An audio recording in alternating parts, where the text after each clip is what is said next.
Hello YouTube family. మొన్న friendship కోసం మాట్లాడుకున్నాం కదా, ఇవాళ టాపికే తీసుకొస్తున్నాం మీ ముందుకి. ఎప్పుడు రీల్సే కాదు, అట్లనే లైవ్లే కాదు, ఇలా మంచి మంచి మాటలు కూడా ఒక్కొక్కసారి మాట్లాడుకుందాం. ఏమైతే చెప్తున్నానో అవి 100% నా లైఫ్లో జరిగినవే మీతో షేర్ చేసుకుంటున్నా. ఎందుకంటే చాలా వరకు ఫ్రెండ్స్ ఉన్నారు కదా అని సీక్రెట్లు అన్నీ షేర్ చేసుకుంటారు. అట్లా ఎప్పుడు షేర్ చేసుకోవద్దు. నాకు ఫస్ట్ నుంచి ఒక అలవాటు ఉంది. అదేంటంటే ఏదైనా సరే ముఖం మీద చెప్పడం, ఏమైనా అది గొడవైనా ఏదైనా సరే సీక్రెట్స్ అనేవి ఒక ఉండకూడదు అని నా ఉద్దేశం. అదే ఫస్ట్ నుంచి ఉండడం వల్ల నేను ఇంత సేఫ్గా ఇవాళ రోజు నిలబడ్డాను. 7-8 ఇయర్స్ అంటే కొంచెం ఆలోచించుకోవచ్చు ఫ్రెండ్షిప్లో, కానీ 12-11 ఇయర్స్ అంటే అసలు వాళ్ళు ఎంత స్ట్రాంగ్గా ఉండాలి నిజానికి. కానీ నా ఫ్రెండ్షిప్లో అయితే అదైతే 100% ఫెయిల్ అయ్యింది. నాకు ఆ ఫ్రెండ్షిప్ ఫెయిల్ అయిన తర్వాత అనిపించింది, నిజానికి ఎప్పుడైనా మనం ఒక ఫ్రెండ్ కింద ఎవరినైనా సెలెక్ట్ చేసుకోవాలంటే వాళ్ళకంటూ వాళ్ళ ఫ్యామిలీ బ్యాక్గ్రౌండ్ ఉండాలి. దట్టు మధ్యరేఖ వచ్చే డబ్బు అయితే 100% ఉండకూడదు.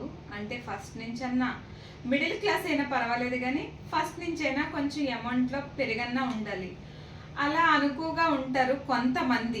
ఫస్ట్ నుంచి డబ్బు చూసుంటాం కాబట్టి మనకు పెద్దగా మధ్యలో డబ్బు వచ్చినా వేరే ఫీల్ ఉండదు, గర్వం ఉండదు. కానీ మధ్య రకాన్ని ఏమైతే డబ్బులు వస్తాయి చూడు, ఆ ఎస్లో వాళ్ళని కుదిరేగా ఉంచినేవు సుమి. మీకు తెలుసా? తెలిసి ఉంటుంది చాలా వరకు. తెలియలేని వాళ్ళ కోసం నేనైతే చెప్తున్నా. నా 11 ఇయర్స్ ఫ్రెండ్షిప్లో నేను తనైతే చాలా జెన్యున్గా నమ్మాను. బహుశా నాకు ఫస్ట్ నుంచి అది చాలా మందికి బ్యాడ్ అవ్వచ్చు, నాకైతే చాలా గుడ్ అయింది. నేను ప్రతిదీ కూడా సీక్రెట్గా ఉంచడానికి అస్సలు ఇష్టపడను. ఏదేమైనా సరే, గొడవైనా ఏదైనా సరే నేను చెప్పాడు నాకు అలవాటు.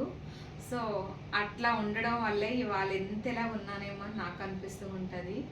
సో మా ఇద్దరి మధ్యలో నాకంటూ సీక్రెట్స్ ఏమీ లేవు, తన విషయంలో నా విషయంలో. కానీ నేను హార్ట్ఫుల్గా తను ఏమన్నా ఇంట్లో ప్రాబ్లమ్స్ చెప్తే కనుక నేను నమ్మేదాన్ని. ఓహో నిజమేనేమో, ఇంట్లో ప్రాబ్లమ్స్ వల్ల కొంతమంది లేడీస్ కొన్ని విధాలుగా కొన్ని ప్రాబ్లమ్స్ ఫేస్ చేస్తారు కదా, అవునేమో అని అనుకుని నేను సైలెంట్గా అయితే వినేదాన్ని. పోనీలే, తన పర్సనల్ ప్రాబ్లమ్స్ తనకి ఎలా ఉన్నాయో తెలియదు కదా, నేనంటే బాగున్నాను అలానే అందరూ ఉండాలని అనుకోకూడదు కదా అని నేను చూసి చూడలేనట్టు చాలా విషయాలు మన పెళ్ళే అనుకుంటూ వదిలేసేదాన్ని.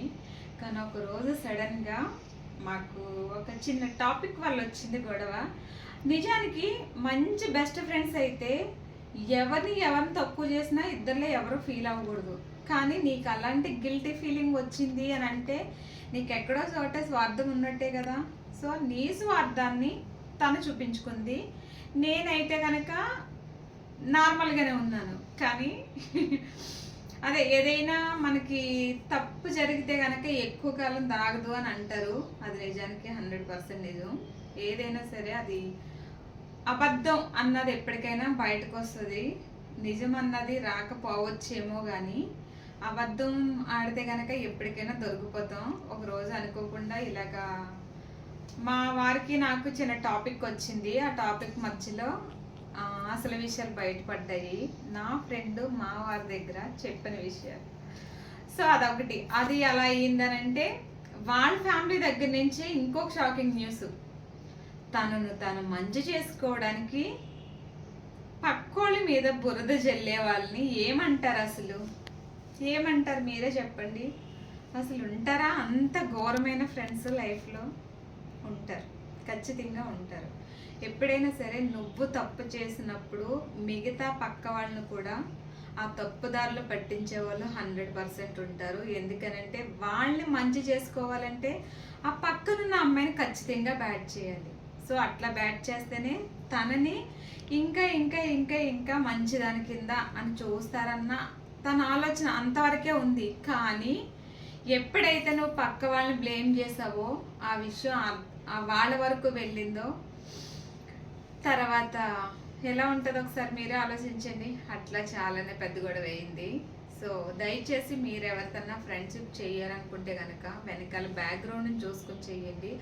ఆల్మోస్ట్ ఫ్రెండ్స్ అనే గుడ్డి మాయలో లేకుండా ఉండిపోవడం బెటరు. మన పని ఏదో మనం చేసుకుంటూ హ్యాపీగా లైఫ్ లీడ్ చేస్తే ఇంకా చాలా బాగుంటుందేమో అని నా ఓన్ అభిప్రాయం.